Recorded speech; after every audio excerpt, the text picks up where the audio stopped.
안녕하세요. 이번 사례 발표를 담당하게 된 교육대학원의 김희입니다. 이번 시간에는 교육법과 정관에 대한 사례를 살펴보며 정관은 무엇이며 어떻게 구성되고 우리의 삶에서 어떤 모양으로 나타나고 있는지 기독학교, 다른 말로 미션스쿨을 통해 함께 살펴보도록 하겠습니다.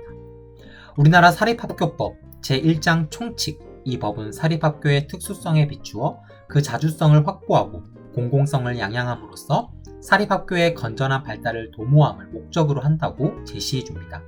이렇게 기독학교들은 사립학교법이 말하는 특수성을 살려 운영되고 있습니다. 이러한 사립학교법에 입법하여 호남 기독학원은 호남 지역 내에 설립된 기독학교의 원활한 운영과 기독정신을 함양한 교육을 위해 표준 정관을 제시합니다. 표준 정관. 정관은 무엇일까요?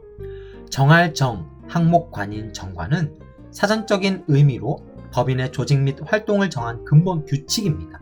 조금 쉽게 비유해서 표현하면 법, 규칙, 제도 등이 정관이라 말할 수 있습니다. 관, 즉 규정하고 틀을 만드는 것으로 우리는 이미 어릴 적부터 이것을 경험하였는데요. 바로 부모님입니다. 부모님은 우리에게 관 역할을 합니다.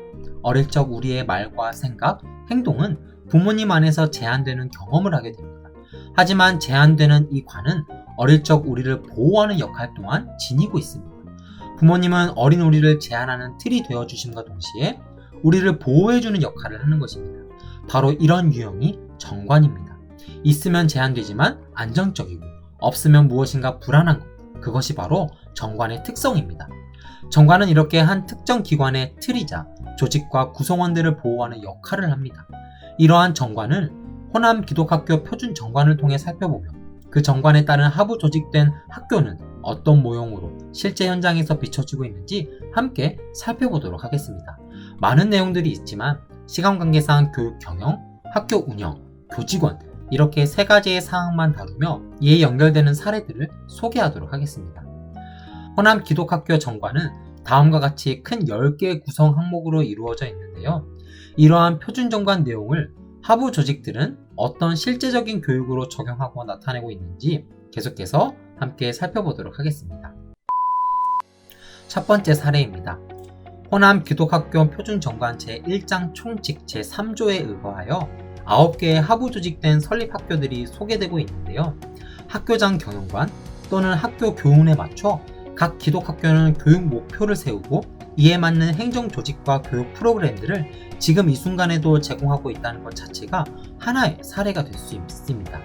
9개의 설립학교는 수피아 여자중고등학교, 모포 정명 여자중고등학교, 전주 신흥중학교, 전주 기전중학교, 매산중학교, 매산 여자고등학교, 매산고등학교로 총 9개의 기독학교가 호남 기독학원 표준 정관 제1장 총칙 제1조에 입법하여 교육의 목적을 각각 가지고 현재 운영되고 있습니다. 나아가 표준 정관은 제8장 학교 운영위원회 내용을 통해 학교 운영에 대한 규칙과 틀을 제공하고 있는데요. 제8장 학교 운영위원회 제95조는 초중등교육법 제31조 제1항에 의거하여 학교 운영의 자율성을 높이고 지역의 실정과 학교의 특성에 맞는 다양한 교육을 창의적으로 실시할 수 있도록 하기 위해 법인 산하 당의 학교에 학교 운영위원회를 구성, 운영한다고 명시하고 있습니다. 이어 96조부터 115조항까지 자문회와 운영위원회 구성과 운영에 대한 내용이 제시되고 있었는데요. 이러한 표준 정관에 맞춰 하부 조직 중 하나인 매산중학교는 자모회와 운영위원회를 각각 조직하고 있음을 확인할 수 있었습니다. 다른 학교들도 동일하게 자모회와 학교 운영위원회가 조직되어 있었지만 특별히 매산중학교를 선택한 이유는 코로나19 시대에 맞춰 발빠르게 자모회를 포함한 학교 운영위원회가 교육 안건 내용을 수정하고 이를 곧바로 교육 현장에 적용시킨 사례가 있었기 때문입니다. 2020년 9월 29일 매산중학교는 학교 운영위원회 및 자모회를 통해 현장학습에 관한 안건을 처리하게 됩니다. 기존 체험학습 계획을 코로나19 상황 속에서 학생들의 안전한 교육의 보장을 위해 찾아오는 현장 체험학습 및 선비 문화 체험학습의 형태로 그 내용을 변경하게 됩니다. 이러한 안건의 수정으로 매산중학교는 기존의 체험학습 계획을 병행시켜 사진과 같이 학교 내에서 안전하게 외부 기관을 초청해 현장 체험학습과 문화 체험을 실시하는 교육 사례를 보여줍니다. 마지막으로 소개해드릴 사례는 호남 기독학원의 표준 정관 내용과 직접적인 연관이 있진 않지만 비슷한 유형으로 생각해 볼 수 있기 때문에 소개하게 되었습니다. 호남 기독학원 정관 제6장은 교직원에 대한 내용을 다루고 있습니다. 교직원에 대한 임명, 신분보장, 교권인사위원회, 교원 징계위원회, 재심위원회, 사무직원으로 교직원에 대한 보호와 임명에 대한 또 채용에 대한 인사적인 부분들이 규칙으로 지정되어 있었습니다. 이렇듯 각 기업과 학교, 정관이 있는 곳이라면 사원, 직원, 교직원 채용에 있어 그에 맞는 절차 내용도 존재합니다. 현재 이슈가 되고 있는 한 사례입니다. 바로 해직교사 불법 채용으로 논란이 되고 있는 서울특별시 교육청 교육감인 조희연 씨가 공수처로 이첩된다는 사건입니다.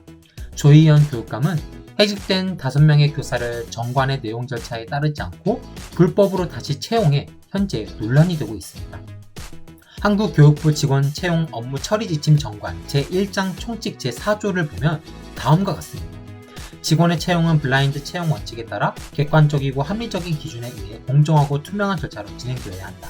직원의 채용은 공개 경쟁 시험에 의해 채용하는 것을 원칙으로 한다. 한국교육부감이라는 고위공직자가 정관을 무시하고 불법으로 직원을 채용한 결과 하나의 큰 범죄로 여겨지고 있음을 우리는 확인할 수 있습니다.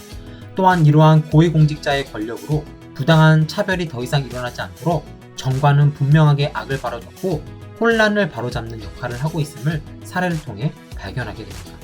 이처럼 정관은 우리를 제한하는 틀이자 영역이 되지만 이것은 결국 삶과 교육의 원활함, 보호, 나아가 불의와 불공평을 바로잡고 혼란을 예방하는 중요한 요소가 되고 있음을 앞서 살펴본 사례들을 통해 확인해 볼 수 있었습니다.